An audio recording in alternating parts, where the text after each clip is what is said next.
பொதுவாகவே வந்து பெண் குழந்தைகள்லாம் வந்து இந்த பியூபரிட்டி ஆகிற டைமில் அம்மாக்கள் வந்து அவங்களுக்கு என்ன மாதிரியான ஃபுட்லாம் கொடுக்கலாம்? அதை சமநிலைப்படுத்தக்கூடிய உணவுகள் வந்து எடுக்கலாம். இந்த மாதிரி காலகட்டங்களில் நீங்கள் அவங்க நார்மலாக வந்து துவர்ப்பு சுவை நிறைய சாப்பிடலாம். ஒரு சில பேருக்கு வந்து அந்த டைமில் வந்து அந்த ப்ளோட்டிங் ஆகுறது, வயிறு உப்புசம், அந்த இன்டைஜஷன், அந்த ப்ராப்ளம்லாம் வருது. அது எதனால் வருது? பிசிஓடியோடைய ஆரம்ப நிலையுடைய சிம்டம்ஸே பார்த்தீங்கன்னா இந்த மாதிரி செரிமான பிரச்சனைகள் தான் பெண்கள். இதுவும் ஒரு மறைமுக ஒரு காரணமாக இருக்குது.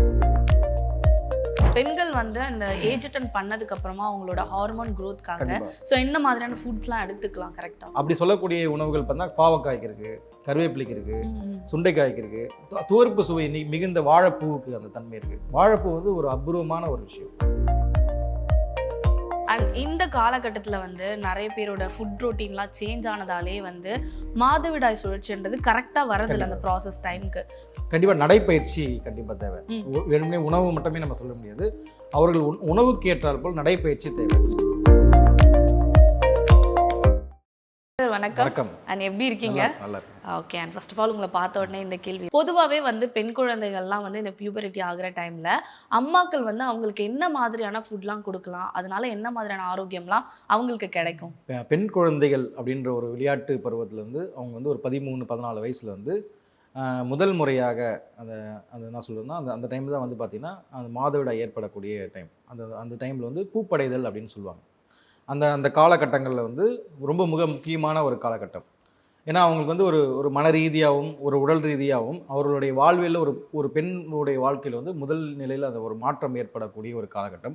அந்த டைமில் வந்து அவர்கள் உடல் சார்ந்தும் மனம் சார்ந்தும் சமநிலைப்படுத்தக்கூடிய ஆரோக்கியத்துக்கான உணவுகள் வந்து ஏராளமான உணவுகள் வந்து நம்மளோட சித்த மருத்துவத்தில் வந்து நிறைய சொல்லியிருக்காங்க. வாழ்வியல் சார்ந்த சடங்குகள் அந்த மாதிரி விஷயங்கள்லாம் பார்க்கும்போது சடங்குகளோட நம்மளோட உணவு முறைகளும் நம்மளுடைய பாரம்பரியத்தில் ஒன்று பிணைந்தது தான். ஒரு சடங்குகள் இருக்கும், அது சார்ந்து சில உணவுகள் இருக்கும். ஏன் அந்த சடங்குகளுக்கு பின்னாடி ஒரு உணவுகள்லாம் வந்து சொல்லியிருக்காங்க, வழிமுறைப்படுத்தியிருக்காங்க அப்படின்றத வந்து யோசிக்கும்போது, இன்றைக்கி ஆய்வு பண்ணும்போது நடைமுறையில் பார்க்கும்போது அவங்க சொன்னதெல்லாம் வந்து எதுவுமே வீண் போகலை. அவங்க சொன்ன விஷயங்கள்லாம் பார்த்தீங்கன்னா, ஒரு பெண்ணுக்கு வந்து ஒரு ஒரு ஒரு பூப்படைஞ்சு அவங்க வந்து ஒரு குழந்தை அவங்க வந்து பெற்று அதுக்கப்புறம் குழந்தையை வளர்த்து அதற்கப்புறமும் அவங்க மெனோபாஸ் வரைக்குமே அவங்களுக்கு வந்து பல்வேறு விதமான சிக்கல்களை சந்திக்கக்கூடிய சூழ்நிலை இருக்குது. அந்த டைமில் என்னென்ன உணவுகள் நம்ம எடுக்கலாம், எந்த மாதிரி உணவுகள் எடுக்கும்போது என்னென்ன பிரச்சனைகள் தவிர்த்துக்கலாம். பொதுவாக வந்து இந்த முதல் முறையாக அந்த பூப்படையும் போது அவங்களுக்கு வந்து பார்த்திங்கன்னா அவங்களோட உணவில் வந்து மிக முக்கியமாக அவங்க வந்து கொடுக்குற உணவுகள்லாம் பார்த்திங்கன்னா கால்சியம் நிறைந்த உணவுகள் அதிகமாக கொடுப்பாங்க. அதே சமயத்தில் இரும்பு சத்து உள்ள உணவுகள் அதிகமாக கொடுப்பாங்க. புரதம் நிறைந்த உணவுகள் அதிகமாக கொடுப்பாங்க. ஒருத்தருக்கு நோய் வராமல் இருக்கணும், ஒரு தொற்று நோய் ஏற்படாமல் இருக்கணும்னா புரத உணவுகள் சாப்பிட்லாம். அதே சமயத்தில் இந்த வேப்பிலை குளியல், மஞ்சள் குளியல், இந்த மாதிரி விஷயங்கள்லாம் ஏன் சொன்னாங்கன்னா கிருமி நாசினி செய்கைக்காக தான் சொன்னாங்க. வெறுமனே அவங்க உடல் மட்டும் அவங்க யோசிக்காமல் அவங்களால நோய் மற்றவங்களுக்கு ஏற்படாமல் இருக்கிறதுக்கும் தொற்றுகள் ஏற்படாமல் இருக்கிறதுக்கும் பல்வேறு விதமான விஷயங்கள் வந்து நம்ம கலாச்சார ரீதியாக நம்மளை வந்து ஏற்படுத்தியிருக்காங்க. அந்த டைமில் காலகட்டங்களில் பாருங்கள், நல்லெண்ணெய் கொடுக்கறது வந்து மிகப்பெரிய ஒரு வழக்கமாக இருக்கும்.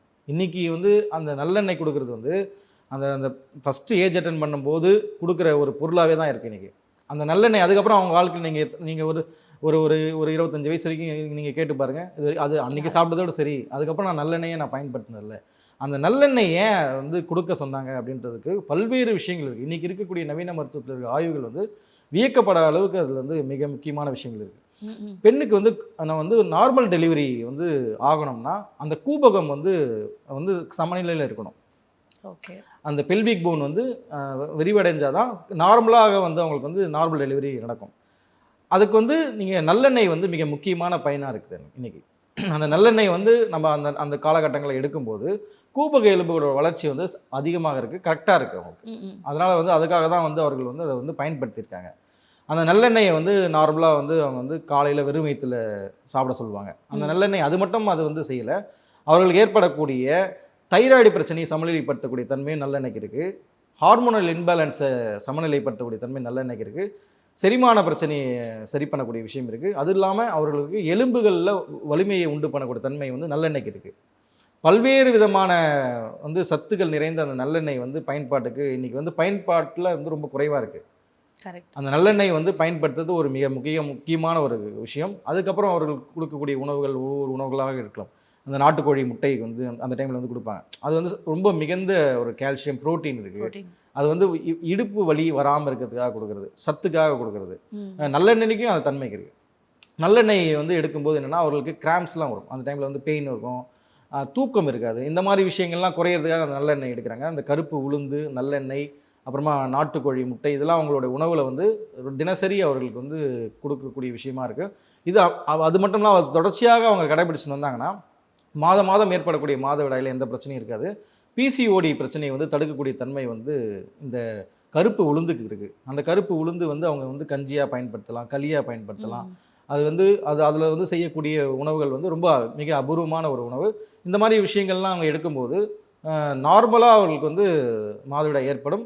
வருங்காலத்தில் எந்த பிரச்சனையும் இல்லாமல் தடுக்கக்கூடிய தன்மை இந்த நல்லெண்ணெய், இந்த மாதிரி முட்டை, இந்த மாதிரி விஷயங்களுக்கு இருக்குது. Okay, super sir. அண்ட் என்னென்ன சாப்பிடலாம் அப்படின்றத சொன்னீங்க. அதை தாண்டி வந்து இந்த மாதவிடாய் டைமில் வந்து என்ன மாதிரியான ஃபுட்ஸ்லாம் வந்து ஸ்கிப் பண்ணிக்கலாம், அவங்க இதெல்லாம் வேண்டாம் அப்படின்னு அவாய்ட் பண்ணிக்கலாம்னா என்ன மாதிரியான ஃபுட்ஸ்? கண்டிப்பாக அவங்க அந்த மாதிரி டைமில் வந்து செரிமானம் இயல்பாக இருக்கக்கூடிய உணவுகள் எடுத்துக்கலாம். அதே சமயத்தில் மைதா இந்த மாதிரி விஷயங்கள் சாப்பிடக்கூடாது, பேக்கரி ஐட்டம் சாப்பிடக்கூடாது, எண்ணெயில் பொரிச்ச உணவுகள், இந்த மாதிரி விஷயங்கள் அவங்கள அவாய்ட் பண்ணுறது ரொம்ப நல்லது. செரிமானம் ஈஸியாக இருக்கக்கூடிய உணவுகள் வந்து சாப்பிட்லாம்.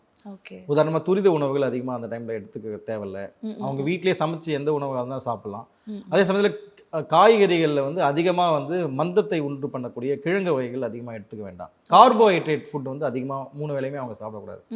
பொதுவாக புரதம் அதிகமாக சாப்பிடணும். கார்போஹைட்ரேட் உணவுகள் வந்து தவிர்க்கிறது ரொம்ப நல்லது, குறைவாக எடுத்துக்கிறது ரொம்ப நல்லது. ஓகே. அண்ட் ஒரு சில பேருக்கு வந்து அந்த டைமில் வந்து அந்த ப்ளோட்டிங் ஆகுறது, வயிறு உப்புசம், அந்த இன்டைஜஷன், அந்த ப்ராப்ளம்லாம் வருது. அது எதனால் வருது? அந்த டைமில் என்ன மாதிரியான ஃபுட்ஸ்லாம் நம்ம ஸ்கிப் பண்ணிக்கணும்? இல்லை, காமலாக நீங்கள் வந்து நார்மலாக பார்த்தீங்கன்னா இந்த பிசிஓடியோடைய ஆரம்ப நிலையுடைய சிம்டம்ஸே பார்த்தீங்கன்னா இந்த மாதிரி செரிமான பிரச்சனைகள் தான் பெண்களுக்கு. இதுவும் ஒரு மறைமுக ஒரு காரணமாக இருக்குது. குடலில் இருக்கக்கூடிய கழிவுகள் வந்து வெளியேறினா தான் நார்மலாக வந்து ஒருத்தர் நோய் வராதுன்னு சித்த மருத்துவம் சொல்லுது. அதை சமநிலைப்படுத்தக்கூடிய உணவுகள் வந்து எடுக்கலாம். இந்த மாதிரி காலகட்டங்களில் நீங்கள் அவங்க நார்மலாக வந்து துவர்ப்பு சுவை நிறைய சாப்பிட்லாம். கருவேப்பிலை பொடி வந்து ப்ளோட்டிங்கை உண்டு பண்ணது, அதெல்லாம் அவங்க எடுத்துக்கலாம். ஓம திரவத்தை வந்து பயன்படுத்தலாம். ஓம தீநீர்னு இருக்கும் நாட்டு மருந்துக்காரங்கள, அந்த ஓம தீநீர் வந்து அவங்க வந்து எடுத்துக்கலாம். சோம்பு அதிகமாக உணவில் வந்து சாப்பிட்றது ரொம்ப நல்லது. சோம்பு வறுத்து பொடி பண்ணி வச்சுட்டு சூர்ணமாகவே அவங்க அந்த மாதிரி காலகட்டங்களில் வந்து எடுத்துக்கிறது ரொம்ப சிறப்பான ஒரு விஷயமா இருக்கும். அண்ட் இன்னொரு விஷயம் என்னன்னா, பெண்கள் வந்து இந்த ஏஜ் அட்டன் பண்ணதுக்கு அப்புறமா அவங்களோட ஹார்மோன் க்ரோத்க்காக ஸோ என்ன மாதிரியான ஃபுட்ஸ்லாம் எடுத்துக்கலாம் கரெக்டாக? இல்லை, ஹார்மோனோட க்ரோத்துக்கு வந்து மிக முக்கியமாக இருக்கிறது வந்து துவர்ப்பு சுவை தான். துவர்ப்பு கசப்பு சுவை ஹார்மோனோடைய க்ரோத்தை வந்து கரெக்டாக மெயின்டைன் பண்ணும், சமநிலையில் வச்சுக்கும். ஓகே. அப்படி சொல்லக்கூடிய உணவுகள் பார்த்தா பாவக்காய்க்கு இருக்குது, கருவேப்பிலைக்கு இருக்குது, சுண்டைக்காய்க்கு இருக்குது. துவர்ப்பு சுவை மிகுந்த வாழைப்பூவுக்கு அந்த தன்மை இருக்குது. வாழைப்பூ வந்து ஒரு அபூர்வமான ஒரு விஷயம். பெண்களுடைய உணவு பட்டியலில் வந்து வாழைப்பூ வந்து வாரத்தில் ஒரு நாளாவது கண்டிப்பாக சாப்பிடணும். இந்த வாழைப்பூ எடுக்கிறதுனால என்னென்னா ஹார்மோனல் இன்பேலன்ஸ் வந்து சமநிலைப்படுது.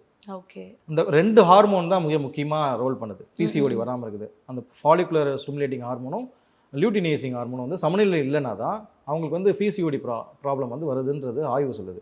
அந்த ஹார்மோனை சமநிலைப்படுத்தக்கூடிய உணவுகள் வந்து அதிகமாக எதில் இருக்குன்னா கருப்பு உளுந்தில் இருக்குது. கருப்பு உளுந்து எடுக்கலாம், வெந்தயம் எடுக்கலாம். வெந்தயம், கருப்பு உளுந்துக்கு, வெந்தயத்துக்கு, எள்ளுக்கு இந்த தன்மை இருக்குது. ஹார்மோனல் இன்பேலன்ஸை சமநிலைப்படுத்தக்கூடிய தன்மை வந்து இந்த 3 உணவுகளுக்கு இருக்குது. இதை வந்து அதிகமாக அவங்க உணவுகளை வந்து சேர்க்கறதுனால இந்த ஹார்மோனில் சமநிலைப்பட்டு பிசிஓடி வராமல் தடுக்கக்கூடிய தன்மை வந்து இருக்குது. அண்ட் இந்த காலகட்டத்தில் வந்து நிறைய பேரோட ஃபுட் ரொட்டீன்லாம் சேஞ்ச் ஆனதாலே வந்து மாதவிடாய் சுழற்சின்றது கரெக்டாக வரதில்லை அந்த ப்ராசஸ் டைமுக்கு. ஸோ இந்த மாதவிடாய் சுழற்சி வந்து ப்ராப்பராக கரெக்டான டைமில் வரணும்னா என்ன மாதிரியான விஷயங்கள்லாம் நம்ம ஃபாலோ பண்ணணும் சார்? கண்டிப்பாக நடைப்பயிற்சி கண்டிப்பாக தேவை. வெறுமனே உணவு மட்டுமே நம்ம சொல்ல முடியாது. அவர்கள் உணவுக்கு ஏற்றால் போல் நடைப்பயிற்சி தேவை. நடைப்பயிற்சி கண்டிப்பாக பண்ணணும். கண்டிப்பாக சிம்பிள் எக்ஸசைஸ் அவங்க வந்து கண்டிப்பாக செய்யணும். நடைப்பயிற்சி ஒரு நாளைக்கு கண்டிப்பாக ஒரு 20 நிமிஷமாவது அவங்க நடக்கணும். வீட்டில் வந்து வாக்கிங் போனாலும் தொடர்ந்து அவங்க சூழல் சார்ந்து ஒரு 20-30 நிமிஷம் நடந்தாங்கனாலே ஓரளவுக்கு இது ரெகுலேட் பண்ணும். தூக்கம் ரொம்ப முக்கியம். அவங்க 6 மணி நேரம் ஒரு 7 மணி நேரம் நல்லா தூங்குறாங்களான்றது முக்கியம். தண்ணி நிறைய குடிக்கிறாங்களான்றது முக்கியம். தினமும் வந்து இரும்பு சத்து உள்ள உணவுகள் வந்து கரெக்டாக எடுக்கிறாங்களா அப்படின்றது முக்கியம். இன்றைக்கி வந்து உலக அளவில் பெரிய வந்து ஒரு பிரச்சனையாக இருக்கிறது வந்து இரத்த சோகை. அதில் குறிப்பாக தமிழ்நாட்டில் வந்து அதிகமான பிரச்சனையாக இன்றைக்கி பார்க்கப்படுறது வந்து இரத்த சோகை பிரச்சனை தான். அதுலேயும் யார் அதிகமாக பாதிக்கப்படுறாங்கன்னா பெண்கள். இந்த இரத்த சோகை வந்து மிக முக்கிய ரோல் பண்ணுது. இந்த இரத்த சோகை ஏற்படுறதுனால இந்த மாதிரி மாதவிடாய் சுழற்சி கரெக்டாக இல்லாமல் இருக்குது. குழந்தை பெற்றுக்கும் போது அவங்களுக்கு வந்து பார்த்திங்கன்னா இந்த பல்வேறு விதமான பாதிப்புகள் அந்த ரத்த சோகை வந்து உண்டு பண்ணுது. இந்த ரத்த சோகை அந்த டைமில் காலகட்டங்களில் வந்து பெண்களுக்கு வந்து ஹீமோகுளோபின் இருக்கிறவரோட சமநிலையில் இருக்கணும், அவர்களுக்கு குறையக்கூடாது. அதற்கு வந்து உணவு பட்டியலில் வந்து இரும்புச்சத்து உள்ள உணவுகள் வந்து தேவை. இரும்புச்சத்து உள்ள உணவுகள் வந்து ரெகுலராக அவங்க வந்து சாப்பிடணும். இந்த மாதுளம்பழம் எடுத்துக்கிறது, கருவேப்பிலை எடுத்துக்கிறது, அதே சமயத்தில் சுண்டைக்காய் அதிகமாக சாப்பிட்றது, இந்த மாதிரி இரும்புச்சத்து உள்ள காய்கறிகள் உணவுகள் வந்து அதிகமாக எடுத்துக்கலாம். அது அசைவ உணவுகள் அதிகமாக இருக்குது. உதாரணமாக ஈரல் போன்ற மண்ணீரல் போன்ற நம்ம அந்த ஈரல் உணவுகளில் சாப்பிட்றது, மீன் உணவுகள் சாப்பிட்றது. அதே சமயம் சைவ உணவு பிரியர்கள் வந்து கீரைகள் அதிகமாக எடுத்துக்கிட்டு பசலைக்கீரை, அகத்திக்கீரை, இந்த மாதிரி கீரைகள் அதிகமாக எடுக்கும்போது அவர்களுக்கு வந்து இரும்புச்சத்து குறைபாடு இல்லாமல் இருக்கிறது ரொம்ப நல்லது. ஓகே. அண்ட் இன்னொரு விஷயம் என்னன்னா, பீரியட்ஸ் அப்படின்னாலே 5 நாளுக்கு மேலே அதிகமாக வந்து ரத்தப்போக்கு இருக்கிறது அண்ட் ஓவர் கிராம்ஸ் இருக்கிறது, இந்த மாதிரியான விஷயத்தெல்லாம் எப்படி நம்ம வந்து கண்ட்ரோல் பண்ணலாம்? லைக் என்னென்ன ஃபாலோ பண்ணி அதை வந்து வராமல் தடுக்கலாம் நம்ம? இல்லை, இது ஒன்று ரொம்ப முக்கியமான கேள்வி. இன்றைக்கி வந்து பிரச்சனை வந்து சிலருக்கு வந்து மாதவிடாய் வந்து 3 மாதங்களுக்கு ஒரு வாட்டி ஏற்படுறதும் குறைபாடாக இருக்குது. இந்த மாதிரி சிலருக்கு மாதவிடாய் ஏற்பட்டால் திடீர்னு அவங்களுக்கு பார்த்தீங்கன்னா ஒரு 5 டேஸ் தாண்டி அவங்களுக்கு வந்து அதிகமான பிரச்சனை ரத்தப்போக்கு ஏற்படும். இந்த மாதிரி ரத்தப்போக்கு ஏற்படுறது வந்து ஹார்மோனல் இன்பேலன்ஸ் தான் மிக முக்கியமான காரணமாக இருக்குது. அவர்களுக்கு வந்து ஏதாவது ஒரு நீர்க்கட்டி போன்ற பிரச்சனைகள் இருக்கலாம், இல்லை ஃபைப்ராய்டு போன்ற கட்டிகள் ஏற்படலாம், பல்வேறு விதமான பெண்களுக்கு இந்த மாதிரி பிரச்சனைகள் இருக்கலாம். இந்த மாதிரி விஷயங்கள்ல அவங்களுக்கு இந்த மாதிரி நேரங்களில் அவங்களுக்கு கண்ட்ரோல் பண்ணக்கூடிய விஷயம் வந்து பார்த்திங்கன்னா, நான் ஆல்ரெடி சொல்லியிருக்கேன், அதிமதுரத்துக்கு அந்த தன்மை இருக்குது. அதிமதுரம்னு ஒரு மருந்து இருக்குது. அந்த அதிமதுரம் சூர்ணம் வந்து அவங்க வந்து எடுத்துக்கலாம். ஹார்மோனல் இன்பேலன்ஸ்க்கு வந்து நார்மலாக எடுத்துக்கலாம். விஷ்ணுகிரந்தின்னு ஒரு மூலிகை இருக்குது. அந்த விஷ்ணுகிரந்தி மூலிகையை வந்து அவர் வந்து முறையாக மருத்துவர்களுடைய ஆலோசனை பெற்று அதில் வந்து பயன்படுத்தி எடுத்துக்கலாம். இதெல்லாம் விட முக்கியமானது அசோக மரத்தில் செய்யக்கூடிய அசோக அரிஷ்டம். அந்த அசோக அரிஷ்டம் வந்து இந்த மாதிரி இர்ரெகுலராக இருக்கக்கூடியவங்களுக்கும் எடுத்துக்கலாம். இந்த மாதிரி ரத்தப்போக்கு அதிகமாக இருக்கிறவங்களுக்கு வந்து இந்த அசோக அரிஷ்டம் வந்து பொதுவாகவே வந்து அவங்க மருத்துவரோட ஆலோசனை பெற்று சாப்பிட்டோம்னா நார்மல் ஆகிடும். உணவுலேயே அவர்கள் வந்து எடுத்துக்கக்கூடிய மிக முக்கியமான விஷயம் பார்த்திங்கன்னா, நார்மலாக எப்பவுமே சொல்கிறதா துவர்ப்பு சுவை நிறைய சாப்பிட்டாங்கனால இது வராது. உதாரணமாக வந்து அத்தி பிஞ்சு, அத்திக்காய் மிக முக்கியமான ஒரு உணவு. அது அத்திக்காய் இன்றைக்கி யாருமே அது வந்து பயன்பாட்டில் இல்லை. அந்த அத்திக்காய் வந்து நீங்கள் அது வந்து பார்த்தீங்கன்னா பெண்கள் வந்து பொதுவாகவே வந்து வாரத்தில் ஒரு நாளோ 15 நாளைக்கு ஒரு வாட்டியோ சாப்பிட்டு வந்தாங்கன்னா இந்த மாதிரி பிரச்சனைகள் வராமல் தடுக்கலாம் அவங்க.